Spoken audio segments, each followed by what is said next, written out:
Venice was spending so much money building up the fortifications of Cyprus because on Cyprus, Venice was making money hand over fist.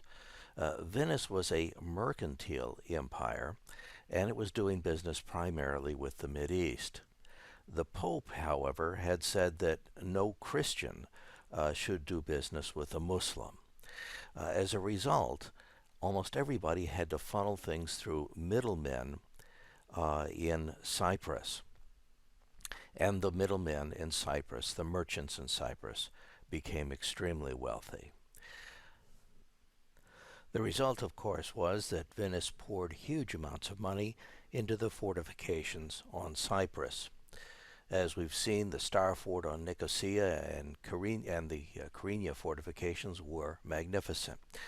But they were almost nothing compared with the walls at Famagusta on the coast, the main trading point. This became the last point in Cyprus to be taken by the Turks. And incidentally, this particular portion of the sea fortifications is called Othello's Tower. Othello is a fictional character of Shakespeare. Shakespeare set Othello at Famagusta because of its fabulous wealth and its reputation for disreputable actions. That made it an ideal exotic location for the play. And this is the famous Lion of Famagusta. The lion, of course, is the symbol for the city of Venice. But once a year, it is said that the lion at some unexpected time will open his mouth. And when he does, you can reach your hand in and pull out the wealth of Famagusta. Incidentally, there was a second class of citizens in Famagusta that were nearly as wealthy as the merchants, and that was the prostitutes. There are famous stories about them. One of the stories is that one of the ladies dropped a pearl at a party into her wine glass and dissolved it and drank it just to show off her wealth. The Battle of Famagusta was a horrific battle. It lasted a very long time, much longer than anybody thought, because the Muslims had overwhelming superiority. They had 150 long-range cannons, much larger caliber than the Venetians. They may have fired as many as 100,000 cannonballs. The streets are littered with them still today. The Venetians had about 90 cannons, and they returned fire, of course. And the battle went on for a long time, as I said. When it was over, the Venetians did surrender. And they went to the commander of the Muslim forces. The Muslims were surprised that there were so few Venetians to begin with, and they were in very bad shape. And everyone felt a great deal of sympathy for them. The Venetian commander was a very striking person, a very good commander. The Muslim commander was mediocre at best. His name was Lala Mustafa Pasha. And Lala Mustafa Pasha was moved to sympathy. But something happened, and he changed his mind. Perhaps he remembered how many Muslims were killed in that siege. In any event, despite the fact that the Venetians had negotiated a settlement in which all the civilians were to be let free and the troops were to be allowed free escort out of the area, he started reneging on his promises. Lala Mustafa Pasha had the Venetian commander's lieutenants executed in front of him, and the Venetian commander fared much worse. He was executed by being flayed alive in front of the church. And his skin then was stuffed with straw, and he was put on a cow, and he was paraded around town with his banner. Lala Mustafa Pasha is now the name of the mosque which had been the cathedral. This is Lala Mustafa Pasha Mosque. It had in the cathedral in Famagusta the place where the kings of Jerusalem were crowned. The king of Cyprus would be crowned first in Nicosia and then go to Famagusta to be crowned king of Jerusalem as well. It's a ruin, of course, and this is one of the cannonballs that litters the streets still today. They're stone cannonballs, of course. That's what they used at the time. At one time, Famagusta had 365 churches. You could go to a different one every day of the year. Today, those churches are almost entirely in ruins. Of course, the Ottomans brought in far more of the Near East culture onto Cyprus than it had had before. This happens to be a five-star caravansary, that is, a hotel, a first-class hotel. This one right now is used primarily as a tourist mecca, and they have this particular caravansary filled with various tourist souvenirs and things like that for sale, handicrafts and so forth. But this would have been the first class place to stay for an Ottoman merchant.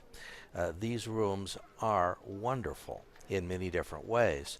One of the ways that you can tell that it's a five-star location is because each of the rooms has a fireplace, as indicated by that chimney above each one of the little rooms.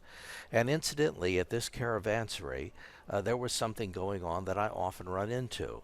There was a professional film crew in there, a TV crew for as far as I can tell, for some kind of local TV, that was interviewing people.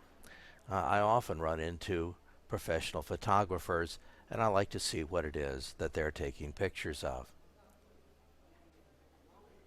Now, the Ottomans were never as invested in Cyprus as the Venetians had been, and they lost interest in it.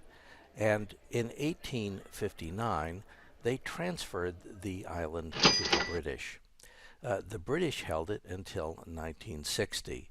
They relinquished it as independent because there had been a guerrilla movement on the island amongst the Greek Cypriots, and frankly, the island was becoming too expensive to maintain. As the revolution progressed, the revolutionaries were attacking not only British interests and British soldiers, but also Turkish Cypriots. They terrorized them. And the result was that the Turkish Cypriots organized themselves into militias, and they returned the favor to the Greek Cypriots. There was a civil war in the making. Now, with the Greek Cypriots and the Turkish Cypriots going at it at each other, hammer and tong, the British, who were kind of caught in the middle, decided to divide the island up into Turkish and Greek influenced sectors. This was done by a British officer who used a map and a green ink pen, and so the line between the north and the south is referred to as the Green Line. This continued until 74. At that point, the Greek Cypriots attempted to join all of Cyprus to Greece. Turkey then invaded the northern half of the island and restored the Green Line in order to be able to protect Turkish Cypriots.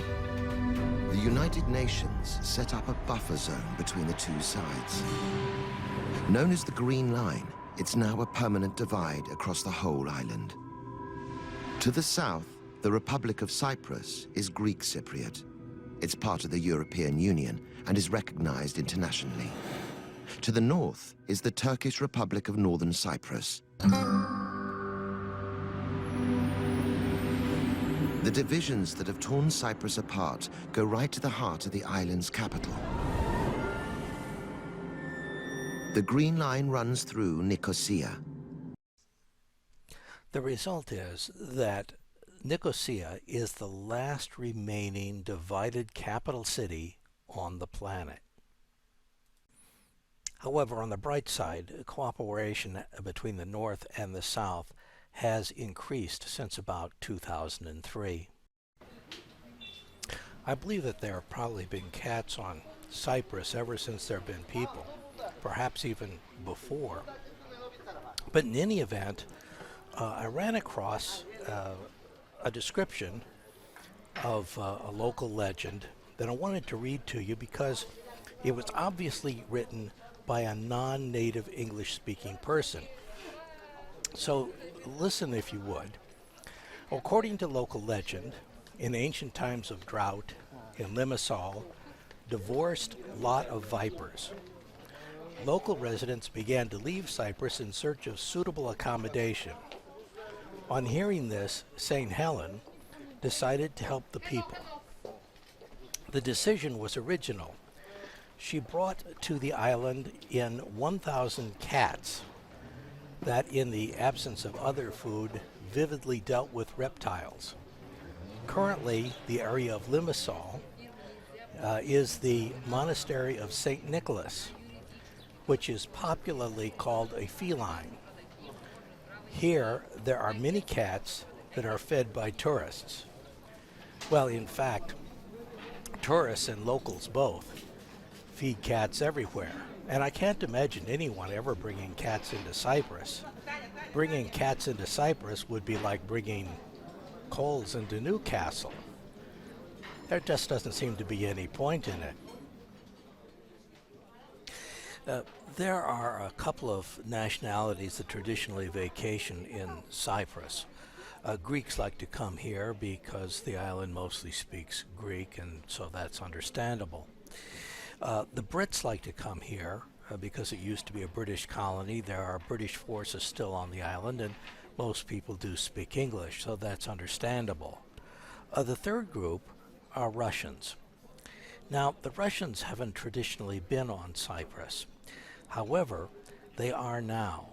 And the reason that they're on Cyprus is a very interesting one.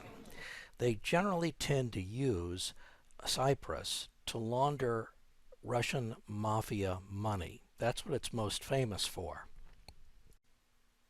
So, when the EU had a problem with the deposits in Cyprus in the banking system, the thing that they went after really was the Russian mafia by taxing the deposits of large holders. Do you remember this story that I told you about my dental hygienist in the first hour? You remember Cyprus means copper, and she mentioned that during a game show that was on TV, and her husband said, "How did you know that?" Well, it turns out that she had been on the island with her husband, and her husband was Russian. That's how he knew about the glories of Cyprus, apparently. So I asked her what her husband did for a living, but she didn't seem to know. Isn't that curious?